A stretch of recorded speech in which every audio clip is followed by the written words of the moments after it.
una práctica solamente del tema 6 y para que quede pues todo bastante claro. ¿Algo más tiene que decirles? Creo que no. No sé si a este punto alguien tiene alguna duda de algún aspecto administrativo o algo que les gustaría ver, comentar, mencionar.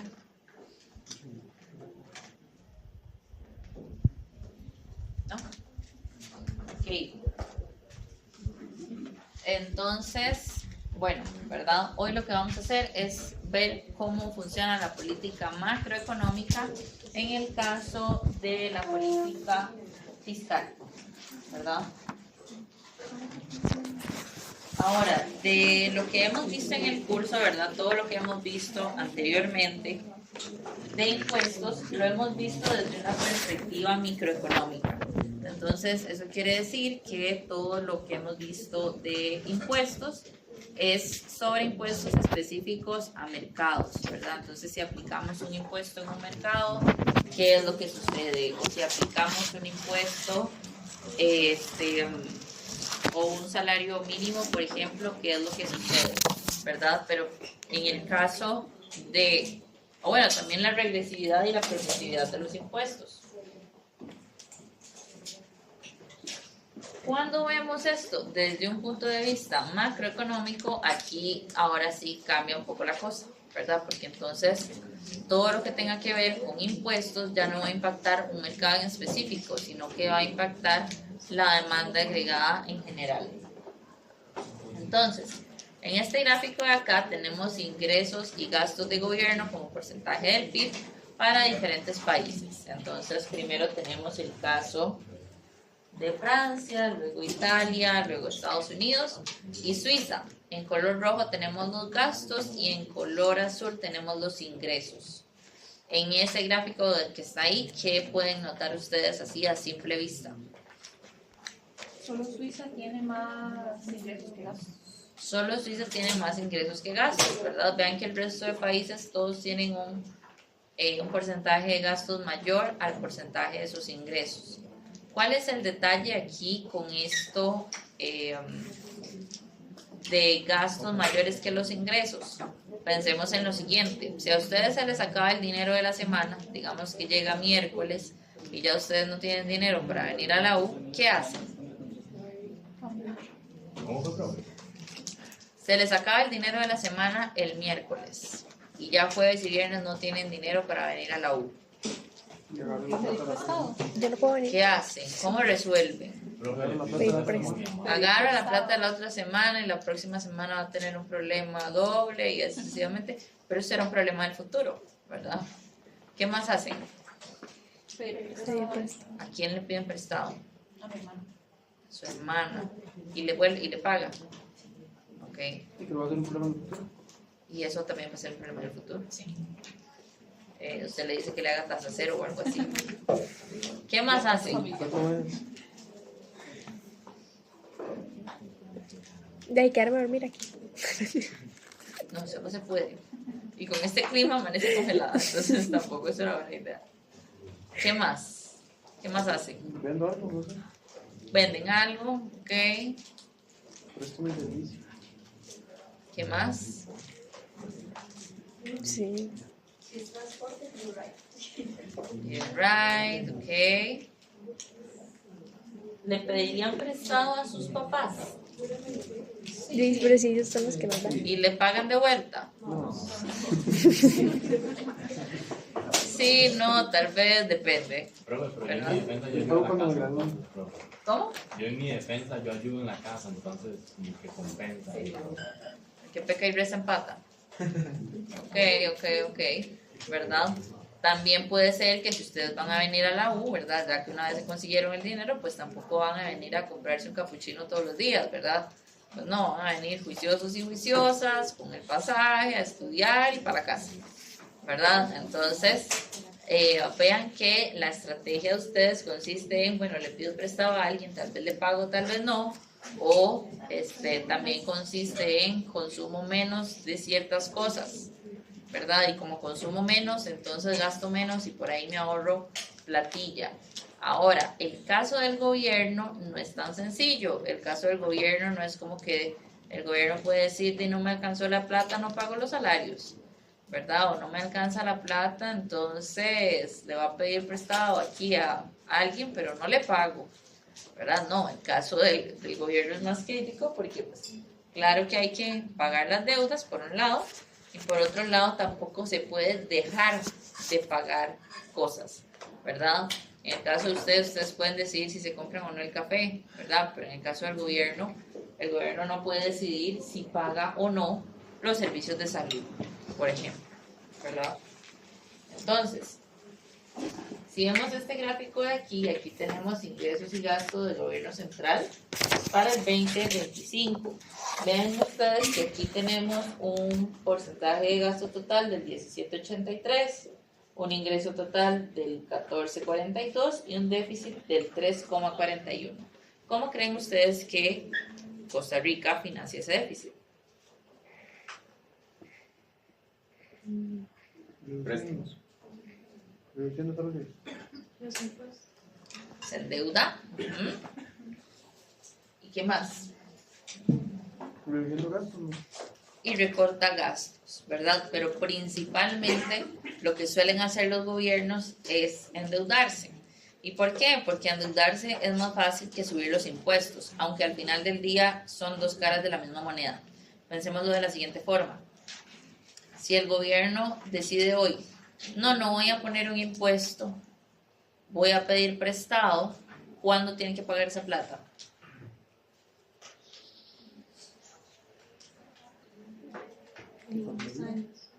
Unos años en el futuro o pasado mañana, ¿verdad? Entonces puede ser que hoy no pida, no establezca ningún impuesto nuevo, pero pida prestado, ¿verdad? Pero vean que si pide prestado, eso quiere decir que en el futuro va a tener que subir los impuestos para poder pagar ese préstamo, ¿verdad? Por otro lado, puede decidir hoy no pedir prestado y subir los impuestos hoy y con ese dinero pagar las cosas que tenga que pagar, ¿verdad?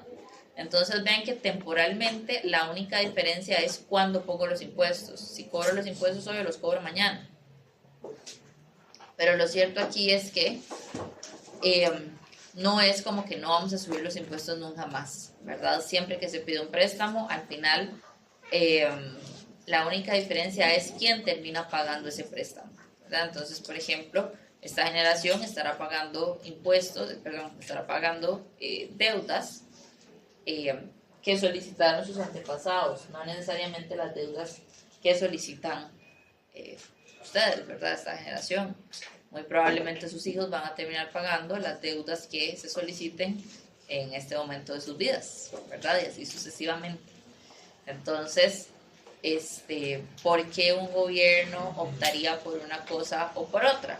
Bueno, tiene que ver en cierta parte con que es más fácil pedir un préstamo que incrementar los impuestos, ¿verdad? Si ustedes lo piensan así, para incrementar los impuestos eso tiene que pasar por la asamblea, ¿verdad? Y entonces ya solo eso es suficiente tiempo, ¿verdad? Que sí, que no, y que 50 mociones para allá y que 50 mociones para acá y que no hubo quórum y toda la historia. Entonces es un proceso sumamente largo, eso por un lado. Y por otro lado, que socialmente la gente acepta más deuda que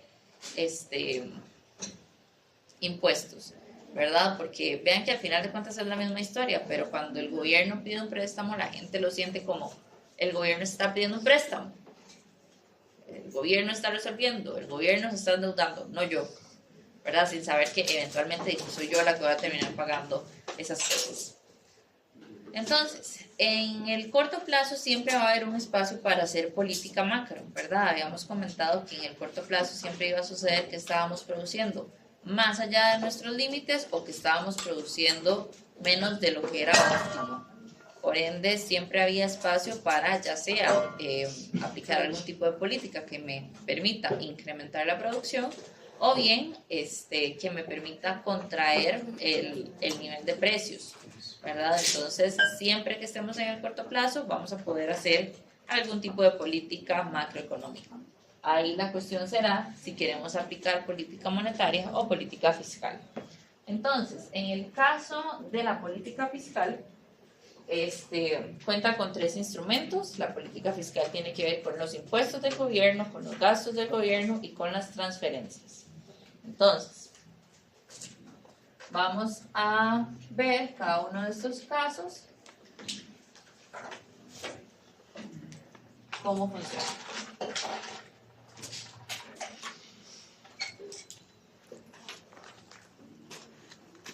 Entonces, primero tenemos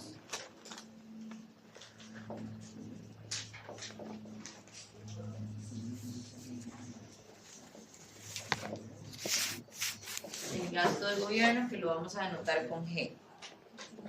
¿En qué cosas gasta dinero el gobierno? Educación, ¿qué más? Salud, salarios, ¿qué más? Deudas. Deuda, ¿verdad? La deuda y el pago por intereses, ¿qué más? Los bienes sociales. ¿Cómo? Las ayudas económicas a las familias pobres. Las ayudas económicas. Eso, ¿verdad? Todos los subsidios que son ayudas, beneficios, bonos, becas, se clasifica como transferencias, ¿verdad? Al final es un egreso del gobierno, lo que cambia es la clasificación. ¿En qué más gasta el gobierno? Infraestructura. Infraestructura. ¿Vieron el puente de los Atillos? ¿No han visto el puente de los Atillos? Es como de 8.000 kilómetros, es larguísimo. Búsquenlo en Google, pongan puente de los Atillos, es larguísimo. Yo lo vi ayer en la noche y yo lo veía y no lo dejaba de ver, porque es impresionantemente largo ese puente. Que bueno, muy gracioso y todo, pero al final de cuentas, no es tan gracioso, ¿verdad? Eso nada más denota la poca planificación urbana y cómo están planificadas las ciudades para los carros, no para los peatones. Entonces, ese puente tan gigantesco y tan largo, ¿verdad? Yo honestamente desconozco cuál es el largo de ese puente, pero me atrevo a decir que es bien largo. Entonces, solamente denota que mientras los carros vayan bien, no importa que el peatón tenga que caminar debajo del sol, debajo de la lluvia, ese semejante puente, ¿verdad? Pero sí, verlo en vivo es una cosa impresionante, ¿verdad? Entonces, bueno, el gobierno gasta en todas estas cosas que ustedes dicen, ¿verdad? Gasta en infraestructura, en salud, educación, en seguridad, en viáticos, ¿verdad? Gasta también en todos los salarios del sector público, todo lo que tiene que ver con infraestructura, gasta también en la estatuilla de jaguar que tiene Laura en el despacho, ¿verdad? En eso también se gasta el dinero. Y todas esas partidas se van a clasificar como gasto. Ahora, si ustedes recuerdan, la demanda agregada se define como consumo más inversión, más gasto, más exportaciones netas, ¿cierto? Vean que si el gobierno decide gastar más, por ejemplo, decide gastar más en Puente de los Atillos y aumenta el gasto, vean que esto aumenta directamente la demanda agregada. Entonces, aquí tenemos que si aumenta el gasto de gobierno, entonces aumenta la demanda agregada. Si disminuye el gasto de gobierno, entonces disminuye la demanda agregada. ¿Ok? Ahora, otra herramienta de la política fiscal tiene que ver con los impuestos, que vamos a denotar con T. Ahora, los impuestos, ¿qué hacen en general?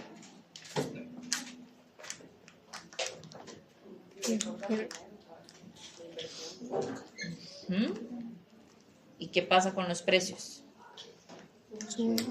Suben, ¿verdad? Entonces podemos estar de acuerdo en que los impuestos, todos los impuestos, hacen que las cosas sean más caras, ¿verdad? Entonces,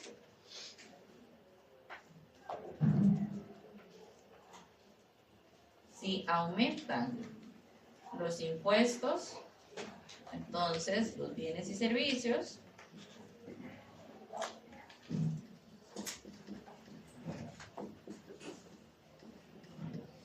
son más caros, ¿verdad? Si los bienes y servicios son más caros, entonces ustedes van al súper y con la misma plata pueden comprar más o menos, por lo mismo. Menos, ¿verdad? Entonces eso quiere decir que disminuye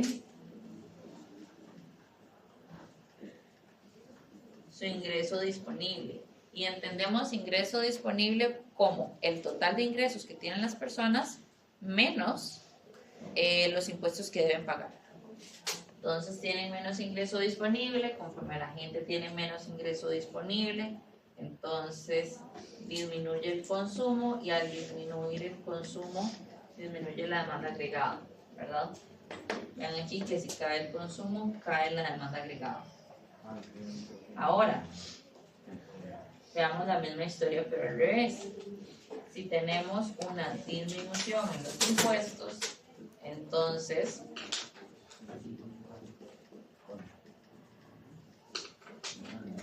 los bienes y servicios son más baratos, ¿verdad? Si los bienes y servicios son más baratos, entonces quiere decir que ustedes van al súper y les alcanza más la plata, ¿verdad? Entonces eso incrementa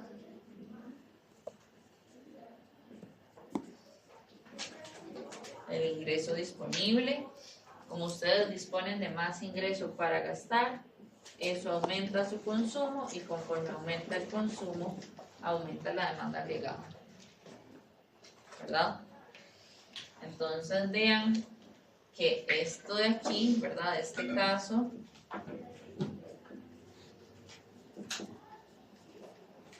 tiene un efecto directo, mientras que estos dos casos de acá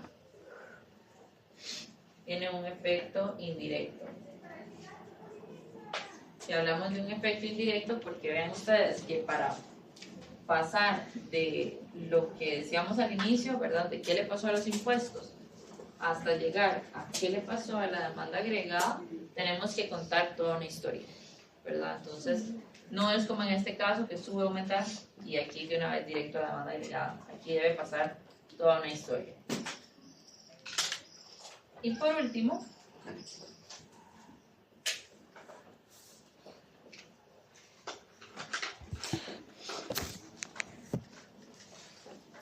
tenemos el caso de las transferencias, que vamos a denotar como TR. Y el caso de las transferencias funciona de manera similar o de manera análoga al caso de los impuestos, ¿verdad? Vean ustedes que, bueno, como les decía, ¿qué entendemos por transferencias? Todo lo que tenga que ver con becas, con ayudas sociales, con subsidios, con bonos. Todas estas cosas constituyen transferencias que realiza el gobierno hacia las personas.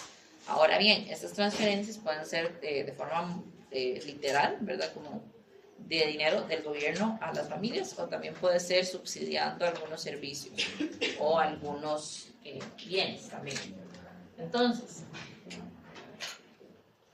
si aumentan las transferencias, ¿verdad? Supongamos un aumento en las becas. Entonces, ¿qué pasa con el dinero de ustedes? Supongamos que el gobierno les deposita 25,000 colones a todos y todas por mes. Aumenta. ¿Qué pasa con la situación de ustedes?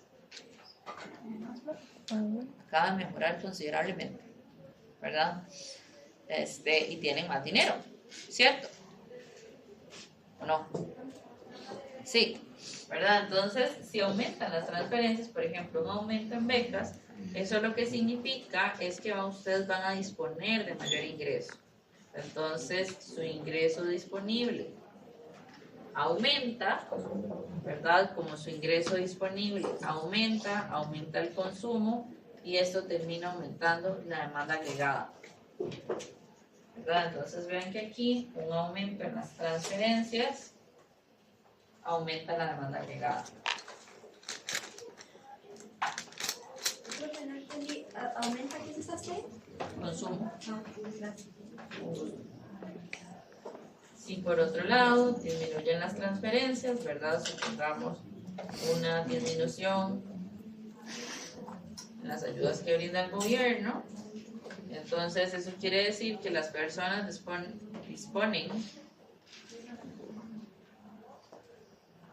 de menos ingresos.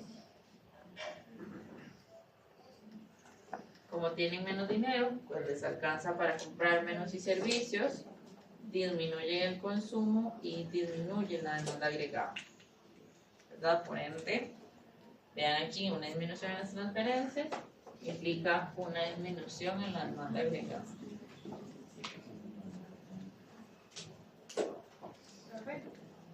Sí, Pregunta, me dice, bienes y servicios es más caro. más caros.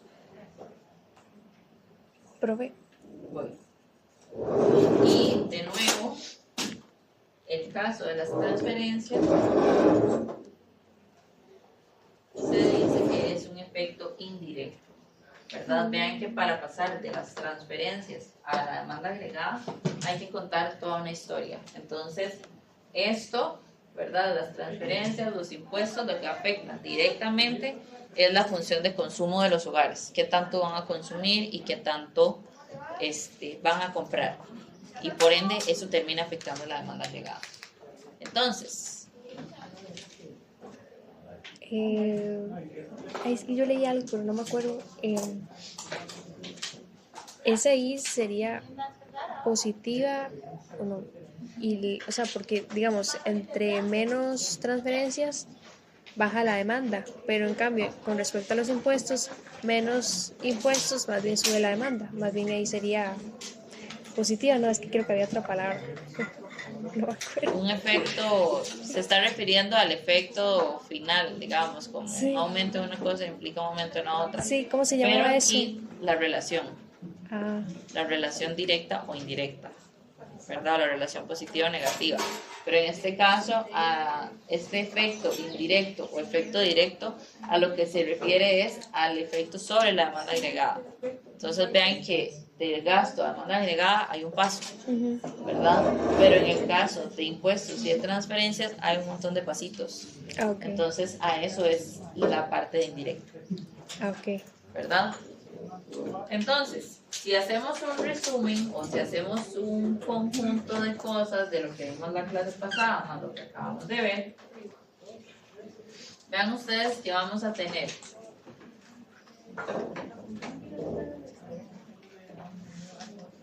política monetaria y política fiscal.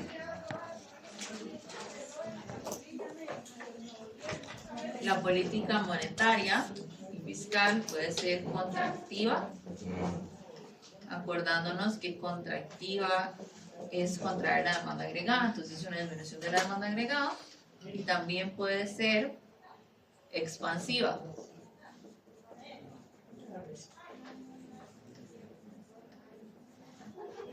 Queremos expandir la demanda agregada, es un aumento en la demanda agregada.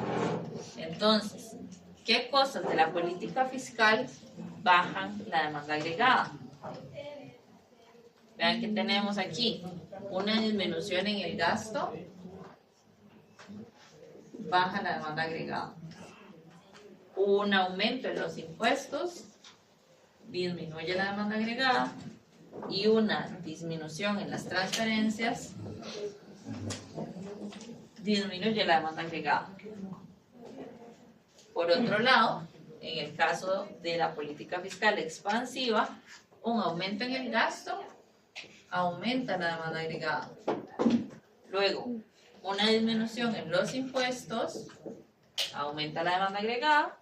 Y por otro lado, finalmente, un aumento en las transferencias aumenta la demanda agregada.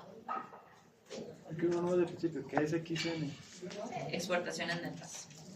Gracias. ¿Queda claro esto de acá? Y en el caso de la política monetaria, ¿cuál es el caso contractivo y cuál es el caso expansivo? Acuérdense que es únicamente, en caso de la política monetaria, la oferta monetaria que controla el Banco Central. Entonces, ¿qué le tiene que pasar a la oferta monetaria para que disminuya la demanda agregada y qué le tiene que pasar para que aumente?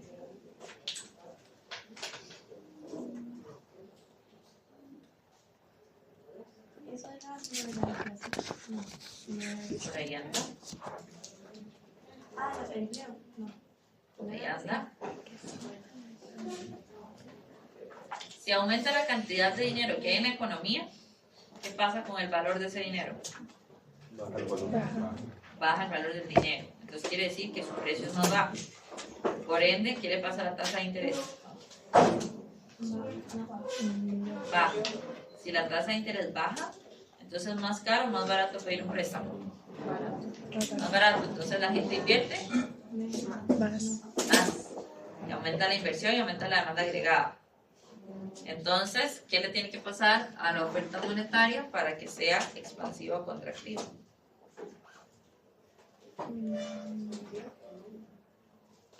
¿Cómo? Expansiva, que aumente la cantidad de dinero, ¿verdad? Más dinero en la economía disminuye el precio y disminuye la tasa de interés. Si disminuye la cantidad de dinero que hay en la economía, es el efecto contrario, ¿verdad? Hay menos dinero en la economía, el precio del dinero sube, como el precio del dinero sube, las tasas de interés suben, la inversión baja y baja la demanda agregada. ¿Sí? Eso, M, ¿no es tasa de interés o qué es? M es oferta monetaria. Ah, Profe, en el examen se va a trabajar las preguntas en términos de eso, M, todo eso, tipo hay que saber si que oferta monetaria siempre es M, o nos van a decir como el término completo. No, ninguna de las dos. Lo que le van a decir es el Banco Central compró bonos de estabilización monetaria. Entonces usted tiene que saber que si compró un bono, entonces recibió el bono y a cambio dio dinero, por eso es una emisión de dinero, aumenta la oferta. Como ese slide que había en la presentación pasada donde dice, en resumen, o en síntesis, no me acuerdo. Ese slide es súper importante para eso. Entonces, ¿queda claro esto de acá? Vean que aquí esto es, como les digo, ir contando historias, ¿verdad? Y vean que aquí la historia o la pregunta que andamos detrás es dónde o qué le está pasando al dinero de la gente, ¿verdad? En el primer caso, pues es muy directo, pero en el segundo y en el tercero, lo que andamos preguntándonos es si la gente está teniendo más o menos dinero, ¿verdad? Entonces, vean que con la política fiscal, siempre que aumentemos el gasto del gobierno y disminuyamos impuestos o aumentemos transferencias, vamos a tener un aumento, ¿verdad? Entonces eso se va a definir como política expansiva y va a ser contractiva cuando hagamos lo contrario, ¿verdad? Cuando disminuyamos el gasto del gobierno, aumentemos las transferencias o disminuyamos aumento de impuestos y disminución de transferencias. Entonces, hasta acá todo bien. Como todas estas cantidades de dinero que el gobierno transfiere literalmente a los hogares. Entonces, como por ejemplo, ayudas sociales, becas, bonos, todo este tipo de transferencias de dinero. Ahora, ¿por qué es necesario hablar de todas estas cosas? Bueno, porque estos tres componentes resulta y resalta que están altamente relacionados o bien que determinan el saldo presupuestario del gobierno.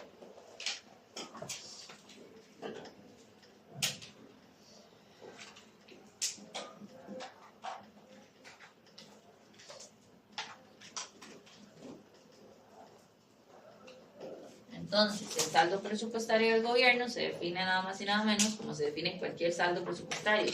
Ingresos menos egresos. Entonces, el saldo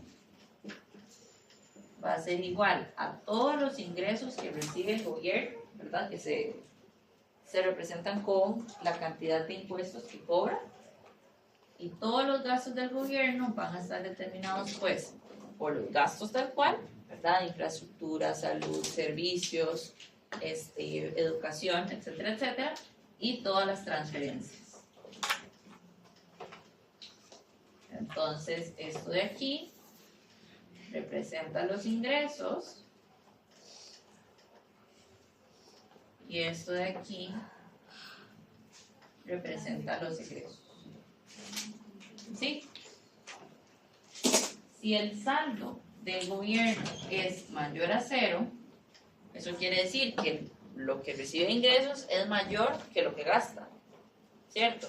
Entonces eso quiere decir que le alcanza dinero o tiene suficiente dinero para ahorrar. Entonces, si el saldo es positivo, hablamos de un superávit. Si el saldo es igual a 0, quiere decir que yo recibo de ingreso exactamente lo mismo que gasto. O bien todo lo que recibo, todo lo gasto. Entonces, en este caso, hablamos de un saldo,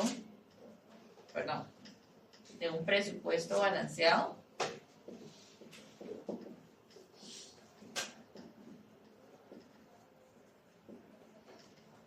Y finalmente, si este saldo es negativo, ¿verdad? Si es menor que 0, esto lo que implica es que estamos en un déficit, ¿verdad? Y cuando estamos en un déficit, ahí es donde nos toca pedir prestado. ¿Sí? Entonces, pensemos en términos de finanzas personales. ¿En cuál de esos 3 escenarios les gustaría estar a ustedes a fin de mes, a fin de quincena o al final de la semana? O del día, no sé, el superávit. ¿Y por qué? Porque le sobra dinero. ¿Y qué pasa cuando le sobra dinero? Puede invertir, ahorrar. Pueden ahorrar o lo gastan, ¿verdad?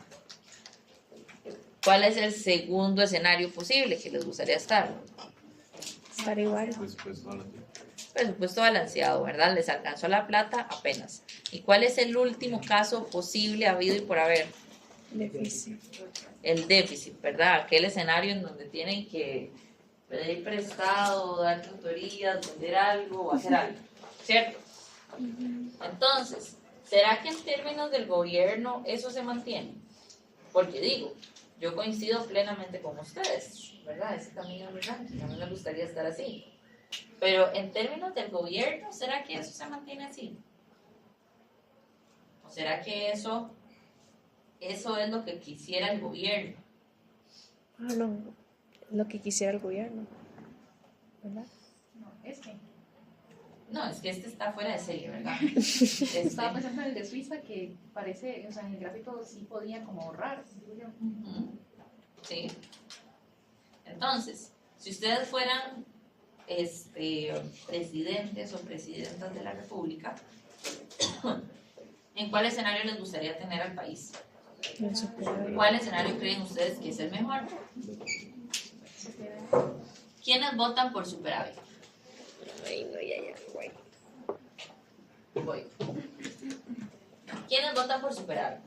¿Quiénes creen que lo mejor es tener al país en un superávit? Vamos a ver, pero levanten la mano orgullosamente de su votación. Es que no sé. 1, 2, 3, 4, 5, 6, 7, 8, 9, 10, 11, 12, 13, 14, 15, 16, 17, 18, 19. Ok. Tenemos 19 votos para superávit. ¿Quiénes piensan que lo mejor que le puede pasar al país es estar en un presupuesto balanceado? 1, 2, 3, 4, 5, 6, 7, 8, 9. 9. ¿Y quiénes votan que lo mejor es estar en un déficit? 0 votos para el déficit, ¿verdad? Y los demás no votaron, ¿verdad? Ven, por cosas como el abstencionismo es que estamos como estamos. Chávez nunca hubiera ganado, no estaríamos aquí. Pero bueno, ni modo, ¿qué vamos a hacer? No queda más que esperar esos 4 años y pedirle al cielo y a la vida y al universo que las cosas no sigan así. Entonces, ¿será que el mismo análisis que hacemos nosotros a lo interno, ¿verdad? A nivel personal, es posible mantenerlo a nivel país? Pero la pregunta es si es posible o si quisiéramos. ¿Qué es lo mejor? ¿Verdad? Si usted pudiera elegir uno de esos casos para Costa Rica, ¿cuál elige? Ok. Entonces, al finalizar la clase, espero yo, lleguemos a la respuesta de cuál de esas tres es lo mejor que podemos hacer. Entonces, en este gráfico lo que tenemos es el caso de Costa Rica, ingresos y gastos del gobierno central desde el 2006 hasta el 2025, ¿verdad? Vean ustedes, en rojo tenemos los gastos, en azul tenemos los ingresos. Ahora, yo no sé, pero yo siempre siento que en Costa Rica hay una percepción como de que Costa Rica siempre ha estado terrible, que todo es trágico, que todo es malísimo, que siempre estamos endeudadísimos. ¿Han sentido ustedes eso? Bueno, eso no es cierto, no siempre hemos estado así, casi siempre, pero no siempre. Vean ustedes que el periodo 2007-2008 tenemos acá un periodo pequeñito donde nuestros ingresos fueron mayores que nuestros gastos, ¿verdad? Entonces en este periodo de la historia pudimos ahorrar parte del dinero que recibíamos, ¿verdad? ¿Qué pasa luego? No sé, pero ¿qué pasó ahí? Cuéntenme qué pasó ahí. Ay, seguimos mal. La crisis. Pero en Costa Rica. Y nos desbalanceó todo para siempre. Tenemos el caso de la crisis del 2008, ¿verdad? Y si uno ve este gráfico así tal cual, existe una tentación terrible a decir, sí, no, es que después de esa crisis Costa Rica nunca jamás se recuperó, ¿verdad? Y que todo fue trágico a partir de eso. Y pues sí, hay parte, digamos, que sí se explica por la crisis, pero no completamente, ¿verdad? En ese momento de la historia suceden varios acontecimientos desde lo interno y desde lo externo. Desde lo interno, ¿qué gobierno estaba en la presidencia? Bueno, ¿qué partido estaba en la presidencia en ese momento de la historia? En el 2008.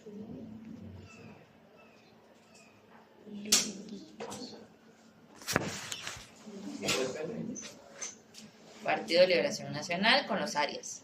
Entonces todo es culpa de los Arias, no, ¿verdad? Pero en este momento pasó algo muy importante que todavía estamos pagando las cuentas de eso, y es que en este momento el tamaño del aparato estatal creció de forma exagerada. Entonces eso lo que quiere decir es que se dio una contratación masiva de empleados públicos, ¿verdad? Ahora bien, pues claro, el empleo siempre es bueno. ¿Cuál es el problema? Que usted no puede contratar a dos personas para hacer lo mismo, ¿verdad? O sea, usted no contrata, si usted tiene una empresa, usted no contrata a dos personas para hacer exactamente la misma labor, ¿verdad? ¿Por qué? Porque eso duplica las funciones y a nadie le sirve tener funciones duplicadas. Entonces, pues no es eficiente hacer eso, y pues esa también es una de las cosas que empezó a afectarnos en ese momento de la vida. Ahora, ¿qué otras cosas pasaron en ese momento? Bueno, aparte de eso, ahí empezamos, o sea, siempre Costa Rica ha pedido préstamos, y vamos a ver, pedir un préstamo no está mal, endeudarse para algo no está mal. Lo que está mal es que usted se endeude y se endeude y se endeude y no deje de endeudarse por los siglos de los siglos, eso sí está mal. Entonces, a partir de este momento, sí empezamos a descuidar nuestras finanzas públicas, y por ende, vean ustedes que de aquí para acá, ¿verdad? Del 2007 hasta la actualidad, no hemos tenido un periodo en donde este patrón se rompa, ¿verdad? Vean que siempre estamos con un porcentaje de gasto muchísimo más alto que el porcentaje de nuestros ingresos. Y luego tenemos por acá la crisis del COVID, ¿verdad? Vean que en el 2019 tenemos el pico más bajo de nuestros ingresos, ¿verdad? Aquí alcanzamos no solamente el periodo en el que menos ingresos recaudamos como porcentaje del PIB, sino que también alcanzamos el periodo en donde más gastamos. Entonces, pues qué cosa más terrible y qué cosa más trágica. Tras de que tenemos menos plata que nunca jamás, estamos gastando como nunca jamás, ¿verdad? Entonces, pues por acá también se justifica, o no se justifica, pero entra en relevancia la necesidad de una reforma fiscal, ¿verdad? Que fue la reforma fiscal del 2018-2019 con el Fondo Monetario. Ahora bien, viendo estas figuras, no es de extrañar que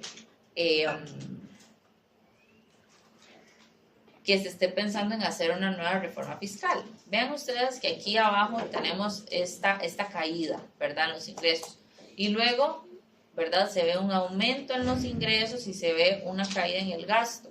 Y uno diría, esto es medio positivo. Y pues sí, ¿verdad? Este es el primer efecto de la reforma fiscal. Vean que el gasto sigue cayendo y eventualmente desacelera. Esto tiene que ver con todos los gastos que se incurrieron durante COVID. Y si ustedes ven aquí en los ingresos, vean que sube, se desacelera por la pandemia y luego empieza a caer. Entonces, ¿se acuerdan que yo les decía que ya se discutía que si la reforma fiscal estaba funcionándonos o no? ¿Verdad? Uno de los puntos es la recaudación. ¿Verdad? Vean que post reforma fiscal sí sube la recaudación, pero eventualmente empieza a caer y esa caída no se recupera. Entonces, no es de extrañar que el nuevo ministro de Hacienda, el ilustre, quiera poner un 13% a la canasta básica tributaria, ¿verdad? Porque claramente lo que están haciendo es buscar nuevas formas de financiarse. Ahora, ¿qué es lo mejor? Pues claramente no, ¿verdad? Esperemos que nunca jamás nadie le dé pelota a este personaje, pero vean ustedes cómo se ven estas figuras acá. Ajá. O sea, actualmente, ¿qué tantos países están endeudados? ¿Una gran parte? Casi todos, por eso yo les digo, o sea, endeudarse no es el fin del mundo, ¿verdad? Lo más crítico aquí, ¿verdad? Es qué tan endeudado estoy y qué tanta capacidad de pago tengo. Porque si yo estoy endeudadísimo y no tengo con quién pagarle nada, pues entonces eso sí es grave, ¿verdad? Pero si yo puedo ir amortizando la deuda de forma estable en el tiempo, no pasa nada, ¿verdad? Ahora, la diferencia entre la línea roja y la línea azul, ¿qué es?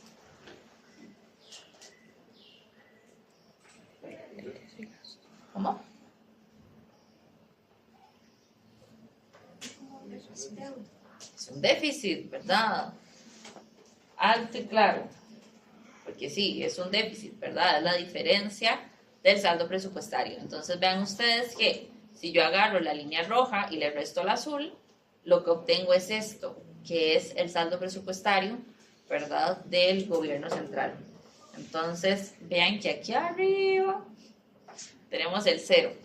Todo lo que está por debajo del cero, pues claramente es negativo. Entonces en este periodo del 2006, 2007, tuvimos un pequeño periodo con un superávit, pero a partir de ahí todo ha venido en picada, ¿verdad? De hecho, vean que el punto más bajo se alcanza en el 2019, cuando llegamos a un déficit de, 2020, cuando llegamos a un déficit del 8% del PIB. Ahora, puede ser que 8% no suene como un número tan alarmante y tan trágico, pero cuando ustedes miden ese 8% en términos de lo que representa, ¿verdad? Que es toda la producción del país, es un montón de dinero. Entonces, a partir de acá, ¿verdad? Se implementa la reforma fiscal y vean lo que pasa con el déficit, ¿verdad? Empieza a hacerse más chiquitito y luego eventualmente cae, ¿verdad? Pero vean ustedes que aquí también lo que sucede es aquello que hablábamos, que estamos comparando un valor determinado, ¿verdad? Con un valor muy chiquitito. Entonces parece ser que el cambio es muy grande, pero realmente es que el valor es muy pequeño, ¿verdad? Entonces aquí se refleja un poco eso también y vean ustedes que luego la recuperación no es estable, ¿verdad? No podemos decir que post reforma fiscal eso arregló todos nuestros problemas o que los está arreglando persistentemente en el tiempo. Entonces, cuando vemos el desglose del saldo presupuestario, vean que vamos a tener dos divisiones, vamos a tener dos saldos. Entonces, por un lado vamos a tener el saldo primario, que el saldo primario lo que hace es que toma los ingresos y le resta todos los gastos que tiene el gobierno sin considerar el pago de intereses por deuda. Entonces, vean que para el caso de 2025 tenemos un superávit primario del 0,94, ¿verdad? Este superávit primario es el saldo primario, ¿verdad? El primer saldo que obtenemos. Y luego tomamos los intereses por la deuda, se los restamos al superávit primario y lo que obtenemos aquí es el saldo financiero, que en este caso no es superávit, es un déficit, ¿verdad? Aquí obtenemos un déficit financiero del 3,41%, que era lo que veíamos al puro inicio. Eso lo que quiere decir es que una vez pagamos todos nuestros gastos e incluimos los gastos por intereses, pues resulta que estamos terriblemente endeudados, ¿verdad? Por eso es que muchos gobiernos, ¿verdad? Y siempre se anda buscando cambiar deuda cara por deuda barata. ¿Han escuchado eso? Cuando se dice que se quiere cambiar deuda cara por deuda barata, lo que significa es que estamos buscando cambiar una deuda que tengo, ¿verdad? Por una deuda que también, o sea, que pues también va a ser una deuda, ¿verdad? Pero que me cobre intereses más bajos. Entonces, es como decir, ok, yo estoy endeudado, estoy endeudada, no puedo pagar la totalidad de este dinero, así, ¿verdad? Todo de un solo. Lo mejor que puedo hacer es pedirle un préstamo a cierta entidad, ¿verdad? Con este dinero pago todas las deudas que tengo y esta entidad me va a cobrar un porcentaje de intereses más bajo, ¿verdad? Entonces sigo endeudado, pero estoy pagando una tasa de interés más baja. Entonces, esto tiene muchísimo sentido cuando vemos estos números, ¿verdad? Vean ustedes todo lo que tenemos que pagar de intereses, ¿verdad? Y eso que ya estamos pagando tasas de intereses más bonitas que las que pagábamos salud antes. ¿Dónde está el detalle o dónde está la cuestión aquí? Que pues claro, ¿verdad? Podemos cambiar deuda cara por deuda barata, pero no podemos seguir así hacia el infinito, ¿verdad? O sea, eventualmente tenemos que pagar ese dinero. Entonces, en este gráfico de acá, lo que tenemos es el superávit primario y el superávit financiero.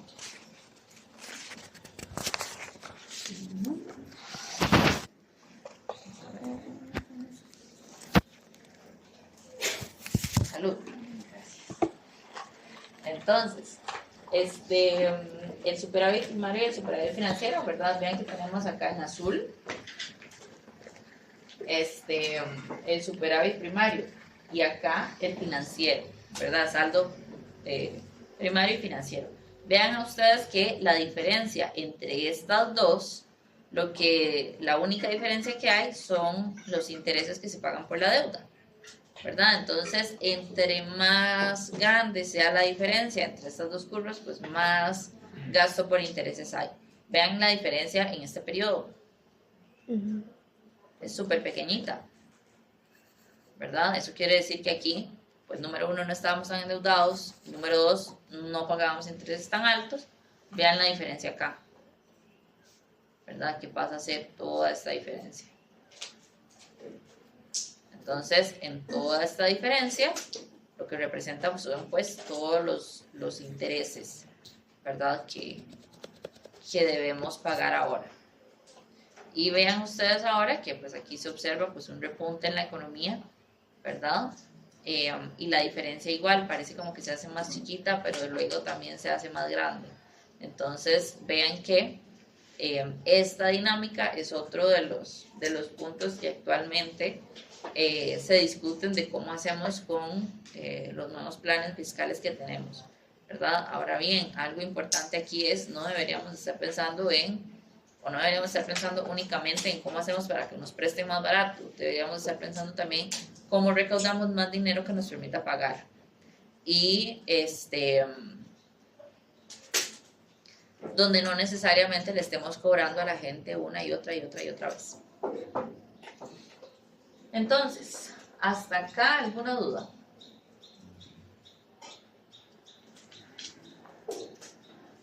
Ok, entonces, Todos estos componentes de acá cuentan con algo que se llama el efecto multiplicador. ¿A qué les suena a ustedes efecto multiplicador?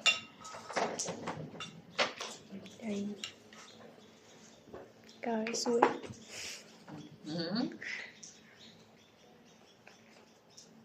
Como que sucede algo y ese algo va creciendo y va creciendo y va creciendo. Entonces, todos estos componentes tienen algo que se llama el efecto multiplicador. Vamos a hablar específicamente del efecto multiplicador del gasto público.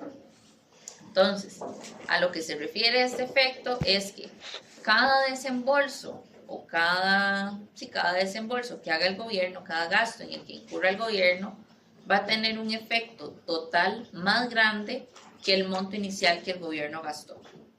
Entonces, para seguir el ejemplo, pensemos en el puente de los Hatillos, ¿verdad? Para hacer ese puente, ¿qué necesitó el gobierno?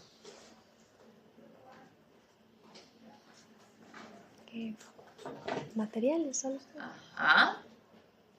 Y antes de eso, ¿qué necesitó? Contemos la historia completa. Ocupó hacer un presupuesto, ¿qué más? Mano de obra. Sacar una licitación, ver cuáles empresas iban a competir en el mercado, cuáles eran las ofertas, quién cobraba más, quién cobraba menos, cuánto dinero íbamos a ganar, bueno, cuánto dinero íbamos a gastar y por ende cuál iba a ser la ganancia, ¿verdad? Una vez se contratara la empresa, esa empresa iba a necesitar ¿qué? Materiales. Trabajadores mano de y obra. materiales, ¿verdad? Entonces el gobierno iba a tomar esta cantidad de dinero, se la iba a pagar a la empresa y esta empresa iba a contratar trabajadores y comprar materiales, ¿cierto? Cuando el gobierno realiza este gasto, desde el punto de vista del gobierno es un gasto, desde el punto de vista de la empresa que contrata, es que un ingreso, ¿verdad? Ahora, la empresa que contrató va a contratar trabajadores y materiales. Desde su punto de vista, ¿esto es un qué?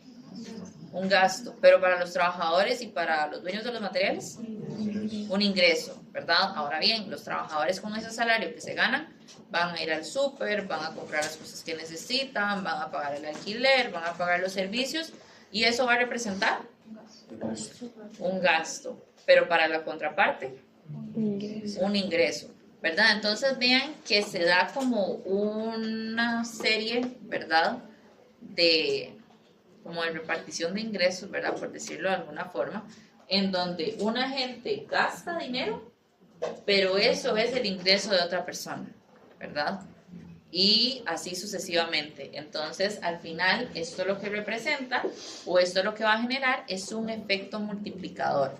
Entonces, el gobierno inicialmente va a aumentar su gasto en X cantidad.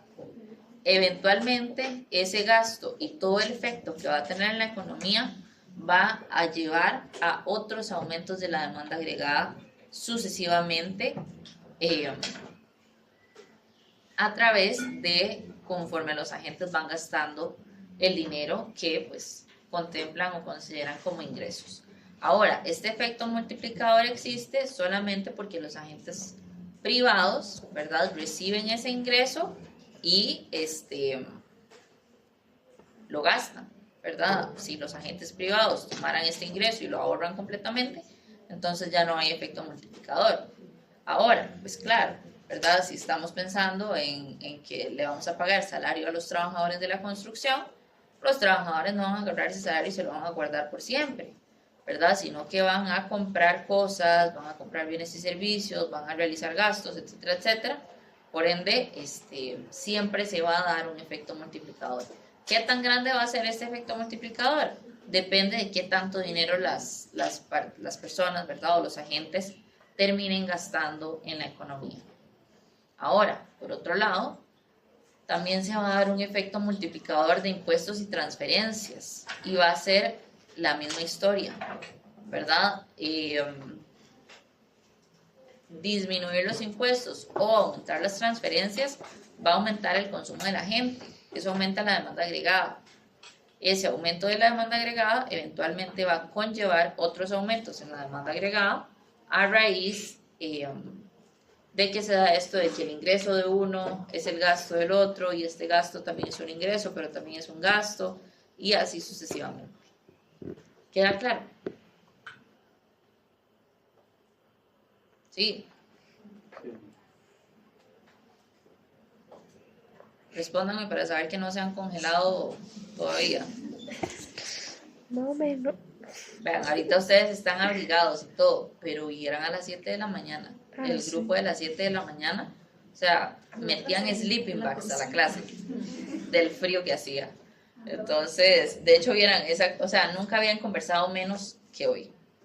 Y yo los comprendo, hacía demasiado frío.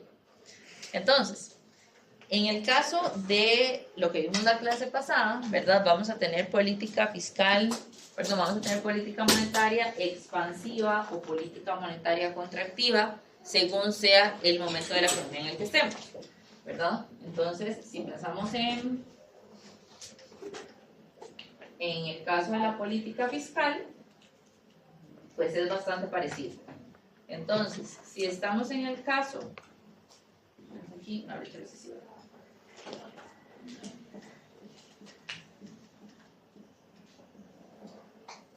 Si estamos en el caso de una recesión, ¿cuál era el problema de la recesión?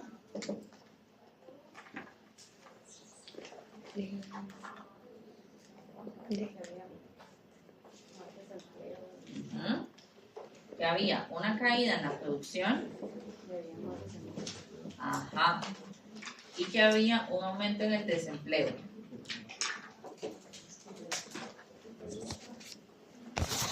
Y la solución habíamos visto que era un aumento en la demanda agregada, ¿cierto? Conforme aumentamos la demanda agregada, aumenta la producción y aumenta el empleo. Entonces, desde el punto de vista de la política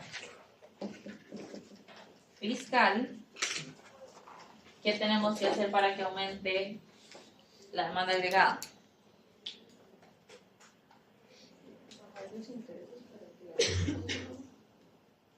Desde la política fiscal. Más bien hay que bajarlos. ¿Los qué? Hay que bajar los impuestos. Si yo bajo los impuestos, la gente tiene más plata para gastar. Consumen más, aumenta la demanda agregada. ¿Qué más se puede hacer desde el punto de vista fiscal?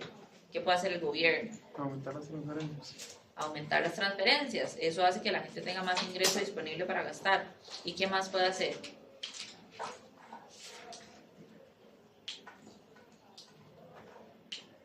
El gasto del gobierno. Aumentar el gasto del gobierno. Entonces, desde el punto de vista fiscal, lo que tiene sentido es aplicar política fiscal expansiva.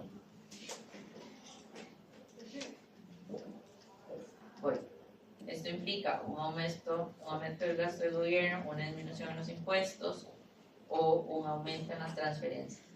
¿Verdad? Puede ser una de todas esas o una combinación de esas. Sí. Es que, bueno, de lo anterior de la política monetaria estaba en la presentación. Y cuando hice el design, decía que en la contractiva, cuando había inflación, aumentaban las tasas de interés. Y nada más me quedé pensando que porque si, se supone que si la inflación todo sube de precio, ¿por qué se aumentarían las tasas de interés? Porque la inflación, o sea, vamos a ver, la inflación es un aumento de los precios generalizados en la economía. Entonces, si pensamos desde el punto de vista de precios, eso también es un precio, ¿verdad? La tasa de interés, ¿verdad? Pero cuando estamos pensando en términos de política monetaria, ve que lo que pasa en las épocas inflacionarias es que hay una demanda agregada insuficiente, ¿verdad? La gente no gasta tanto dinero, la gente no compra tantas cosas, la gente no invierte tanto, y pues si no invierten tanto es porque, pues varios motivos, ¿verdad? Tal vez no tienen tanto dinero y también es muy caro. Entonces, en esos momentos más bien lo que conviene, ¿verdad? En periodos inflacionarios, lo que conviene es que el Banco Central aumente la cantidad de dinero que hay con el fin de incidir en las tasas de interés hacia abajo. Entonces, esto desde el punto de vista de una brecha recesiva. Y desde el punto de vista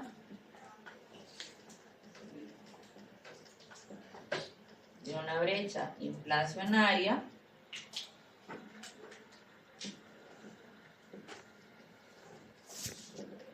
el problema es que tenemos una inflación alta. La solución, una disminución de la demanda agregada. Y desde el punto de vista de la política fiscal, vean que todas estas cosas, ¿verdad?, de política contractiva disminuyen la demanda agregada.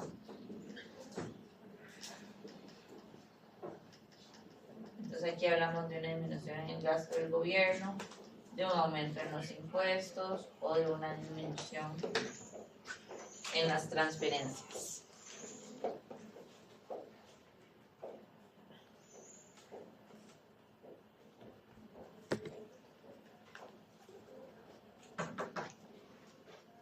¿Hasta acá alguna duda? ¿No? Sí. Profe, no es con el tema, sino con respecto al examen. Ok. Viernes, Aquí todos tenemos prioridades diferentes. ¿En qué habla de hacer? Se las publico probablemente mañana, pero muy probablemente por aquí en aulas. ¿Ok? ¿Vamos al examen, profe? ¿Vamos al examen? La repo, No, al final. 4 de julio.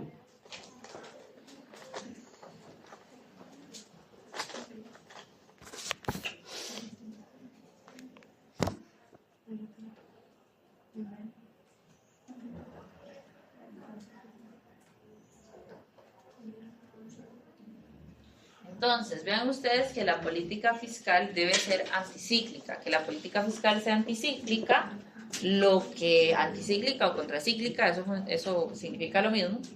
Lo que significa es que cuando a la economía le va bien, lo ideal es que desde el punto de vista fiscal seamos precavidos, ¿verdad? Entonces, que si nos está yendo muy bien, tenemos muchos ingresos, pues entonces lo que debemos hacer más bien es ahorrar para aquellos periodos en donde las vacas van a estar más flacas, ¿verdad?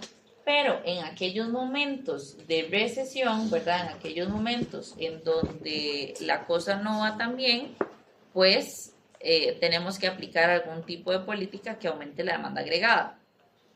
Entonces, ¿Qué era anticíclica? en contra del ciclo económico. Gracias.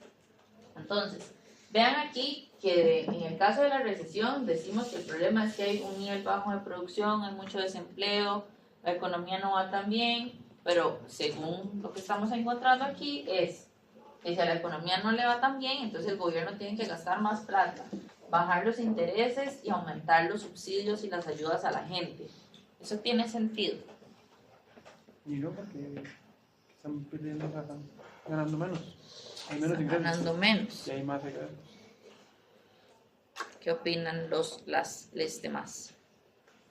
Es como eso que usted dijo de que en Estados Unidos también cuando les iba mal, más bien dieron más empleos y gastaron más plata en eso y que eso lo solucionó porque tenían plata que gastar las personas. Entonces, Vean ustedes que si yo les digo, si ustedes me dicen, profe, es miércoles y se me acabó la plata, y yo le digo, no, pero no se preocupe, vaya y gaste más, eso le va a solucionar sus problemas.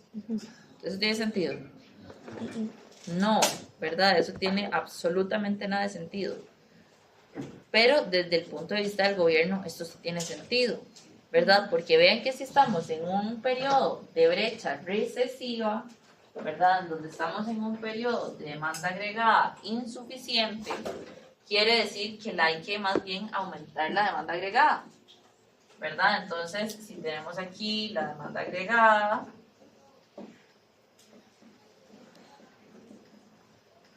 y tenemos una demanda agregada que ya de por sí es insuficiente y el gobierno dice, no, es que si estamos en periodos malos, en periodos de recesión, yo no me voy a poner a gastar plata, yo más bien voy a gastar menos, ¿verdad?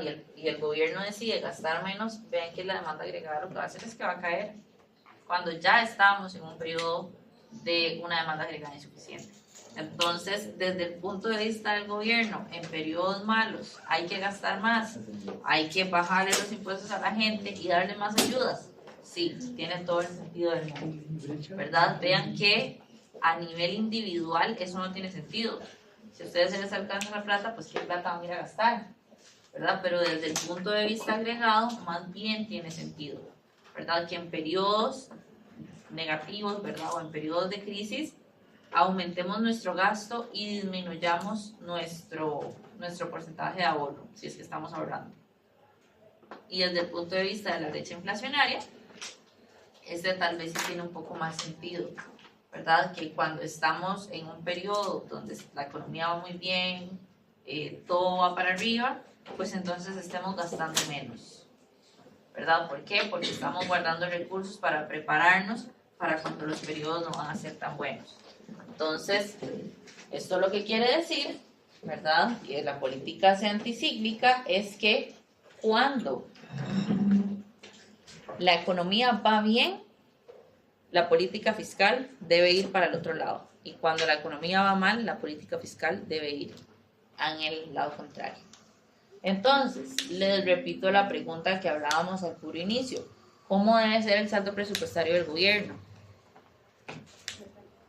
¿De qué depende? Salud. Correcto, ¿verdad? Eso es 100% correcto. ¿De cómo debe ser el saldo presupuestario del gobierno? Pues depende del ciclo económico, ¿verdad? Si estamos en un periodo malo, si estamos en un periodo de crisis, en un periodo de recesión, lo que conviene es ponernos austeros y ponernos a ahorrar. No. Lo que conviene más bien es que desde el punto de vista gubernamental nos pongamos a gastar, nos pongamos a que la gente tenga más dinero disponible para que la gente también pueda gastar y pueda mover la demanda agregada. Si estamos en un periodo donde la economía va muy bien, ¿tiene sentido ponernos a gastar y gastar y gastar y gastar? Y pues no, más bien tome parte de ese dinero y guárdelo para cuando la economía ya no vaya tan bien. Entonces, ¿en qué posición de todas esas debe estar el gobierno? Depende de cómo le vaya. Ahora, ya voy con ese profe. Les cuento un cuento. Por allá en la pandemia en el 2020, pues todo lo que estaba pasando gritaba a todas luces que se venía una recesión, ¿verdad? O sea, si había una cosa con certeza, era que de fijo se venía una recesión en los próximos tiempos, ¿verdad? Entonces, en ese momento, el Fondo Monetario Internacional tenía una directora que se llama Catarina Albo. Y la situación es que en una conferencia de prensa, Catarina salió y dijo que por favor en este periodo de crisis gastáramos, que ella cerró, mi mensaje es 2 puntos, gasten, gasten, gasten, ¿verdad? Entonces cuando la gente vio eso, pues imagínense los comentarios de ustedes de La Nación y de Cere Hoy, ¿verdad? La gente empezó a decir que señora más inconsciente, cómo se le ocurre, con qué plata yo voy a ir a gastar si no tengo plata, cómo se le ocurre decirle a la gente que gaste si ni siquiera tengo trabajo, etcétera, etcétera. Y pues claro, ¿verdad? Si uno lo piensa desde el punto de vista individual, tiene todo el sentido del mundo, pues que esta opinión sea una opinión sumamente desconsiderada. Pero ella no se refería a la gente, ella se refería a los gobiernos. Entonces, ¿por qué ella le decía a los gobiernos gasten, gasten y gasten?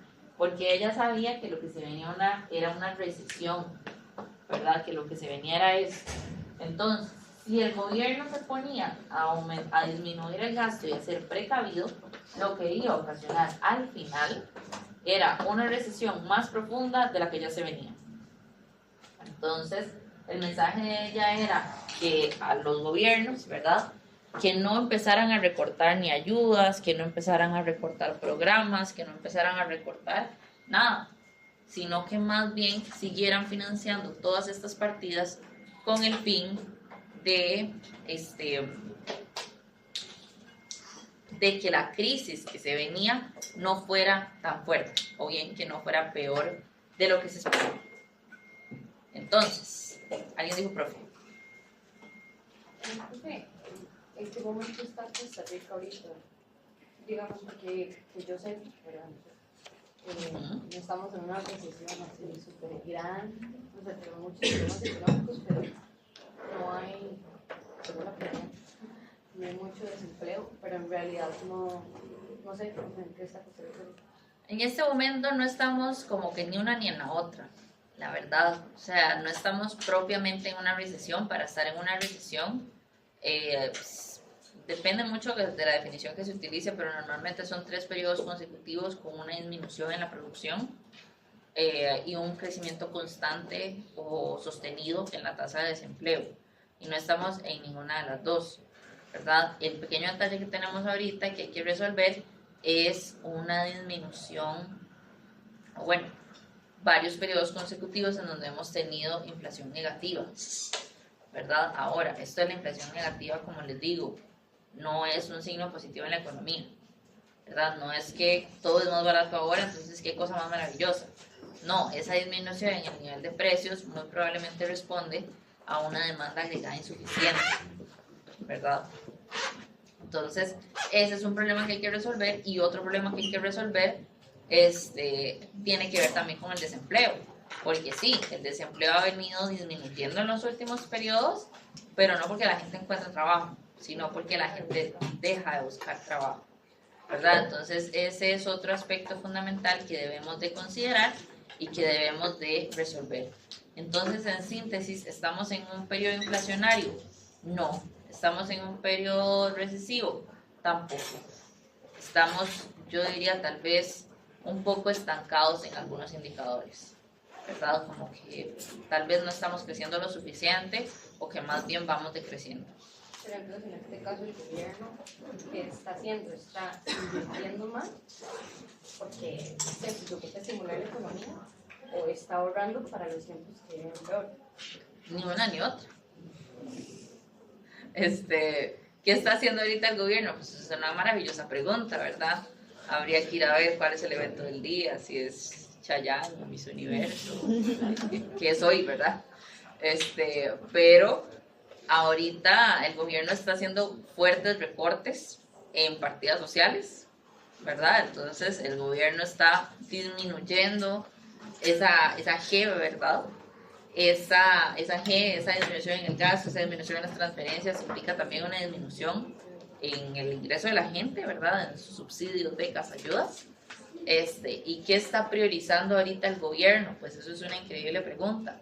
De hecho, es una conversación que estaba teniendo con unos amigos economistas, ¿verdad? De qué opinábamos de este nuevo gobierno, ¿verdad? Que decimos, esto es izquierda, definitivamente no. Esto es derecha, desde el punto de vista económico tampoco, ¿verdad? Esto es como el gobierno del berrinche, ¿verdad? Estamos en contra de todo lo que no nos gusta, de todo lo que no nos parece. Entonces, realmente siento como que no le estoy dando una respuesta concreta a su pregunta, pero es que desde el punto de vista económico, lo que está pasando ahorita es muy extraño, ¿verdad? No es como que se está, desde el punto de vista gubernamental, no es como que se está priorizando la inversión, no se está priorizando el pueblo, los subsidios, las becas, ¿verdad? Lo que sí está pasando es que el gasto lo están contrayendo y están intentando aumentar los impuestos. Entonces, pues vamos a ver qué sucede. Justamente por eso me parecía muy irónico, porque o sea, el gobierno pasa bajando de que están siendo el mejor gobierno porque están invirtiendo en muchísimas cosas que otros gobiernos no habían hecho, pero después están haciendo recortes de cosas importantes. Y después las personas que son estudiadas dicen que no, o sea, que no está funcionando para nada. Entonces es como... Sí, es muy extraño. Es muy extraño, este gobierno es muy extraño, y como yo les digo, desde el punto de vista económico, yo siento que, bueno, estoy convencida de que esto definitivamente no es izquierda. Esto, desde el punto de vista económico, derecha tampoco. Y yo no tengo aquí una idea clara de qué está haciendo esta gente, de si está priorizando el crecimiento o si está más bien tratando de estancar un poco la economía o qué, porque realmente tiene intereses contrapuestos, ¿verdad? Subir los impuestos por un lado y disminuir los gastos por otro, o sea, es como extraño. Pero sí.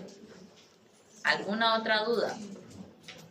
Pero de verdad que el grupo de la mañana habla más. No, jamás, ustedes hablan más. ¿En serio? Sí, claro. Ustedes hablan más, pero es que de ustedes ya estamos aquí a mediodía, ¿verdad? Que ellos vienen despertándose. Ah, ya es que se les comenta varias cosas que dice el grupo 1. Ellos, o sea, en cantidad de conversación hablan más ustedes, pero es que también ustedes es más. Pero ellos también hablan ahí un poco. Entonces, ¿alguna otra cuestión? No. Entonces, para la próxima clase, vemos la práctica y terminamos de ver esto de acá. Y que les vaya muy bien. Nos vemos la próxima clase. Gracias.